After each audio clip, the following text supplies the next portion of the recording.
Eh, ya.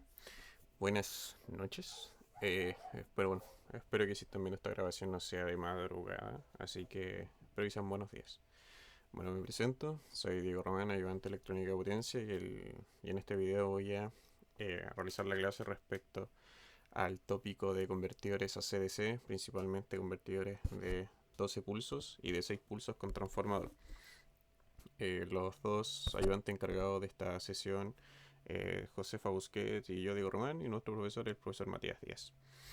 El enunciado, el que está a continuación, en primera instancia iba a ser un problema más grande, pero por temas de simpleza y poder comprender mejor los ejercicios, se tomó la decisión de hacerlo un poco más simple, la verdad. Pero bueno, para dar un poco de contexto y que no sea simplemente un ejercicio, el enunciado dice lo siguiente. Se le entrevista para participar en un proyecto de un rectificador de 12 pulsos para fines industriales. La topología se expone en la figura 1.1. Los datos principales se exponen en la tabla 1.1. Eh, como dicen aquí, se dice modelamiento de la ingeniería. Bueno, cuando se hace un estudio, principalmente todo lo que viene en un papel se le llama ingeniería. Ya después uno lo ejecuta la ingeniería que se decidió para el proyecto específico.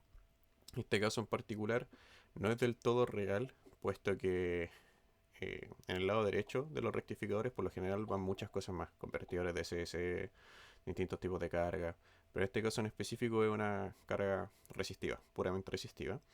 Y del lado de la distribución, mmm, es completamente inviable económicamente implementar un convertidor de 12 pulsos con un transformador de doble devanado para una carga tan pequeña que se tenga que conectar a baja tensión. Por lo general, estos son cargas de media tensión y el transformador es un transformador tipo reductor. ¿Esto qué quiere decir? Que la razón de transformación reduce la tensión desde el primario a los devanados secundarios. Pero en este caso, para hacerlo más simple y no complejizar la existencia, se tomó la decisión de que la conexión fuera a baja tensión, me equivoqué, para hacerlo más simple. Porque en primera instancia estaba pensado para que fuera en media. Eh, el primer lado está conectado en configuración estrella, esto es importante, porque hay que saber diferenciar cuál es la diferencia entre poder conectarnos en estrella o conectarnos en delta por su impacto, por el impacto que esto tiene a las tensiones y corrientes principalmente. Bueno, el primer devanado está también en estrella, el segundo está en delta y cada uno está conectado a un rectificador con un semiconductor diferente. Esto también es relevante. Este semiconductor es el símbolo del tiristor. Tristemente no estaba el símbolo en el software que estaba utilizando para diseñar la gráfica, entonces lo hice de forma artificial. Y en este segundo tampoco estaba el símbolo del IGBT, así que usé el símbolo del MOSFET. Que cada uno tiene sus ventajas y sus desventajas. La tabla que está abajo nos seleccioné ciertos parámetros para poder acentuarlo, marcarlo de forma más directa. Y bueno, aquí tenemos una carga puramente resistiva. Ahora, ¿cuáles son los parámetros de este ejercicio? Principalmente la tensión de la red monofásica es 220 volt RMS. Esto es importante porque cuando yo digo monofásica hago referencia a la tensión fase neutra, ¿de acuerdo? Así que eso es muy interesante cuando tengamos que analizar cómo afecta la conexión de los transformadores. ¿Cuál es la razón del devanado 1? La razón es bastante sencilla, 1 es a 1 de forma directa, y la razón del devanado 2 es 1 a raíz de 3. La potencia de la carga son 10 kilowatts. Entonces ahí ya es un dato interesante sobre la carga para después aplicar la ley de Ohm y poder encontrar más parámetros relevantes. La tensión máxima del rectificador 1 son 700 volts DC. No sé cómo se llama, creo que es tensión máxima de bloqueo, pero no quise poner algo como tan técnico, así que lo hice un poco más informal. Y del rectificador 2 son 400 volts DC. En este caso en particular, los dos rectificadores se controlan con el mismo ángulo, porque se podrían intentar controlar con ángulos diferentes, pero la verdad su aplicación a nivel de ingeniería no creo que sea muy real, la verdad. Y por otro lado, tenemos una frecuencia de 50 Hz, nuestro sistema eléctrico nacional, básicamente. Bueno, en esta entrevista se hacen pequeñas preguntas bastante sencillas y fáciles, que sería pero que quieren abordar un punto de vista teórico. ¿Debido a qué motivo el rectificador número uno tiene una mayor tensión de trabajo que el rectificador número 2? Esto tiene relación directamente con... eh, ¿cómo se llama esto? Con el semiconductor. Entonces, ¿qué es lo que tenemos? Principalmente tenemos que, pregunta número uno, o se me apagó el lápiz. Pregunta número uno, tenemos que los tiristores. ¿Qué son los tiristores? Los tiristores son diodos con esteroides, principalmente. Por tanto, tienen una buena capacidad de bloqueo, pero tienen ciertas limitaciones, por eso se les puede llamar semicontrolados. Una de sus características son semicontrolados. ¿Por qué semicontrolados? Puesto que al tiristor, cuando se le da el pulso en el gate, en su compuerta, para que se polarice, la única forma de poder apagarlo es cuando la tensión que él está rectificando o estaba pasando a través de él llega a cero. ¿De acuerdo? Entonces, solo se apaga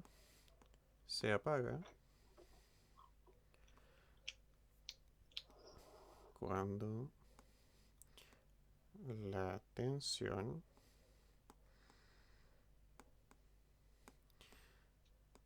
toca cero.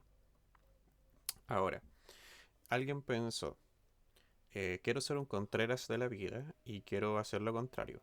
Quiero hacer un semiconductor que se pueda apagar por más que tenga una topología de tiristor. Entonces de ahí inventaron el GTO, si no me equivoco, que es básicamente un tiristor con un banco de capacitores y manda un pulso tan grande de corriente que lo apaga. Pero en verdad su aplicación es como... Ok, why not? Lo intentaste, te salió, de acuerdo. Pero no es relevante ese semiconductor porque no es muy ocupado, la verdad. Por otro lado, eh, su capacidad o su naturaleza semejante al diodo hace que sea de altos niveles de potencia. Es un semiconductor con una muy buena densidad de potencia, por así decirlo.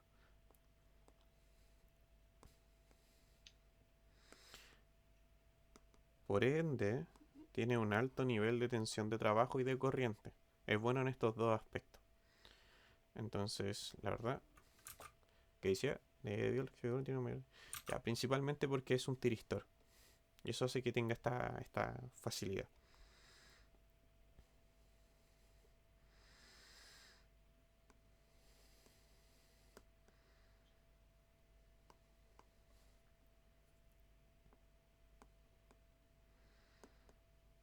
Si hay falta de ortografía, pido disculpas. No es mi principal fuerte. Y por otro lado, eh, el MOSFET. El MOSFET presenta otras ventajas que después en una pregunta lo intento marcar. Pero el MOSFET, digamos que es delicado. Sabemos que es como frágil. Tiene sus aplicaciones, pero hay una pregunta que lo acentúa, así que digamos que simplemente dejemos la pregunta en eso. Eh, y ahora la pregunta número 2, que dice, ¿cuál es la ventaja de trabajar con un rectificador de 12 pulsos respecto a uno de 6? Bueno, esta pregunta tiene relación cuando yo estoy utilizando el mismo ángulo de disparo para los dos tiristores. ¿Por qué? Porque cuando yo quiero hacer un rectificador de 12 pulsos, el rectificador de 12 pulsos solo se puede lograr si yo tengo los rectificadores con una conexión en los devanado que me permita desfasar uno respecto del otro en 15 grados, en 30 grados. Con esto, lo que yo hago es que cuando rectifico una señal, el pic de una queda desfasado respecto del pic de la otra. Por tanto, cuando estas se sumen, si están conectados los rectificadores en serie, entonces, condiciones. Porque voy a dejarlo por escrito. Condiciones. ¿Cuáles son las condiciones? Mismo ángulo.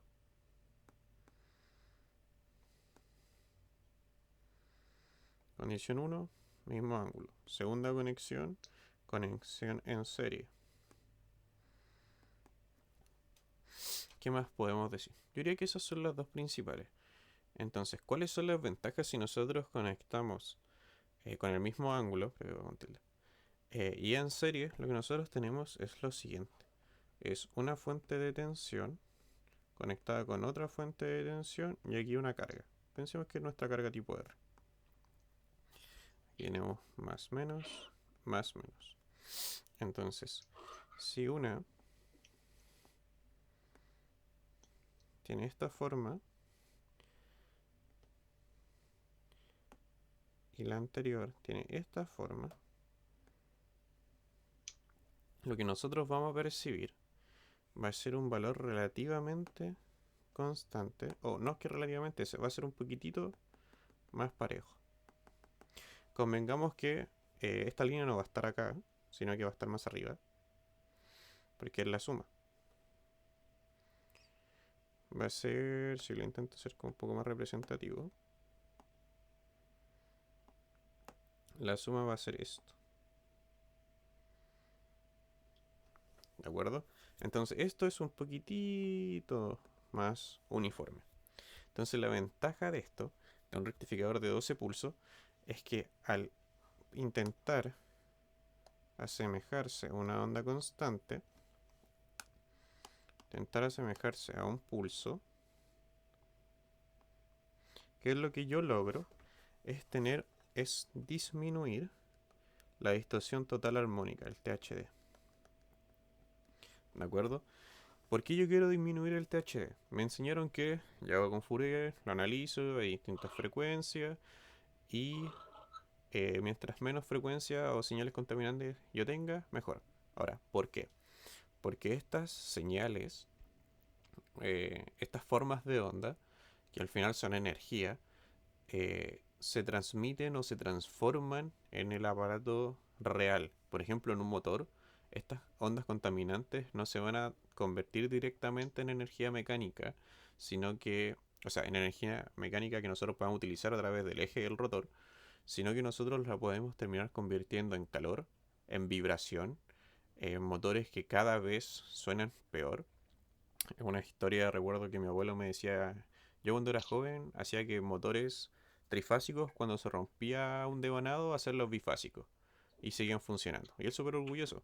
Y yo, sin nunca hacer eso, sin nunca haber tocado un motor en mi vida, le pregunté si acaso cuando se rompía una fase y él solo operaba con dos, si sonaba peor, si sonaba, vibraba más, sonaba más. Y me decía que sí, sí, claro, que cómo lo sabía. Y dije, sencillo, porque si yo reduzco una de las tres fases, va a estar desequilibrado el sistema. Y al estar desequilibrado van a entrar estas componentes. Quizá en ese ejemplo no tan literal relacionado a THD, porque el THD tiene relación directamente con la componente continua, y eso era un motor de corriente alterna. Pero convengamos que lo que nosotros estamos estudiando tiene una representación física. En mi caso en particular, si logro asociar estos términos con algo físico real, se me va a hacer más fácil decir como, distorsión total armónica quiero que disminuya. ¿Por qué? Porque tiene problemas físicos. Ok. Entonces después, si le sirve, genial. Como esa forma de relacionarlo. Entonces, perfecto. ¿Qué es lo que yo logro entonces con uno de 12 pulsos respecto a uno de 6 pulsos? Por disminuir la distorsión total armónica. ¿Cuál es la principal desventaja? Es bastante sencilla. Costo. No hay otra razón más que costo. Tengo que comprar un transformador, tengo que dimensionar un transformador, tiene que tener doble devanado. Y si lo queremos ver como chileno, tengo que pagarle a alguien de otro país para que me lo diseñe, me lo transporte y me cobren un impuesto cuando llegue al país. No es buena idea ponerle un transformador. Entonces después, más adelante, cuando se avance en el curso, van a ver que hay otras formas de reducir la distorsión total armónica, pero que los transformadores con muchos devanados son algo bastante vital y crucial para poder reducirlo de forma pasiva. O sea, sin que tener que complejizar el sistema, introduciendo sistemas de control para que lo disminuyan de forma activa. Porque principalmente, me estoy alejando un poco del tópico, pero la electrónica de potencia, uno de sus principales problemas es su confiabilidad.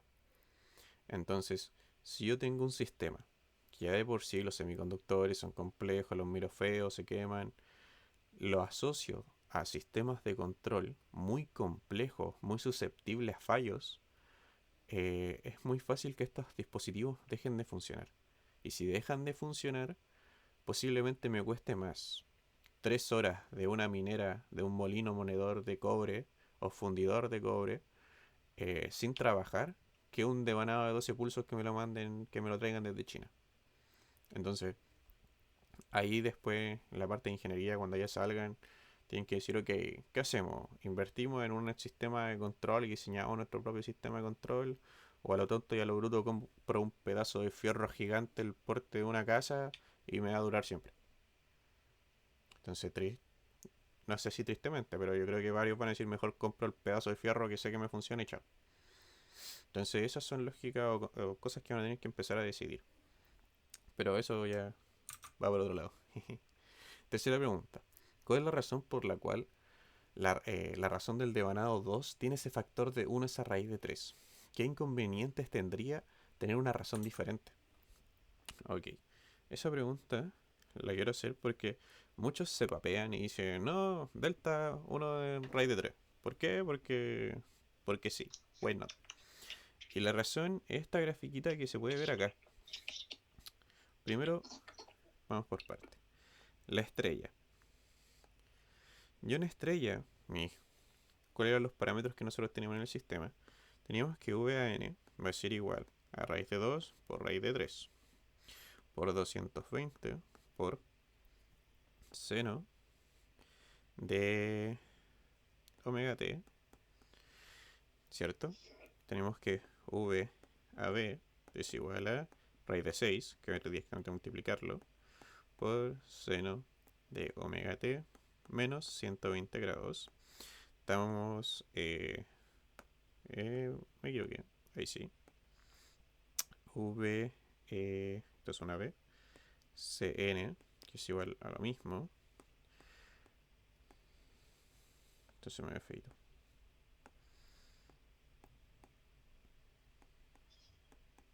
Más 120. ¿De acuerdo? Estas son las tensiones fase neutro, ¿de acuerdo? Que es lo mismo que las tensiones monofásicas. ¿Qué es lo que tenemos? Ahora, si nosotros quisiéramos pasar a tensiones línea a línea o fase a fase, ¿qué es cómo yo lo hago? Lo que dice la norma es que si el sistema es equilibrado, que va a ser equilibrado, ya la electrónica de potencia es lo suficientemente complejo como para que más encima el sistema sea desequilibrado. Entonces, si es equilibrado, nosotros tenemos una fórmula que lo hace de forma directa, que es raíz de 3 por la tensión fase neutro por, si no me equivoco, es Euler a la J omega 30. Aquí me estoy tirando de memoria, así que puede que aquí me esté equivocando. Pero ¿qué es lo que quiero señalar con este factor principalmente? Es un más 30 grados de desfase. No recuerdo muy bien si la nomenclatura está correcta, lo siento. Entonces, ¿qué es lo que ocurre? Esta fórmula se realiza, ¿por qué? Porque estamos en estrella. Estrella, la configuración estrella no tiene en las mismas magnitudes las tensiones de línea con las tensiones de fase. Está este factor de raíz de 3 y este de fase angular de 30 grados. Pero las tensiones las corrientes de línea y las corrientes de fase son exactamente iguales. Caso contrario de lo que ocurre con la configuración en delta. La configuración en delta, las corrientes línea a línea, son diferentes a las corrientes línea neutro. Entonces, si nosotros en las tensiones tenemos lo mismo que nos está llegando,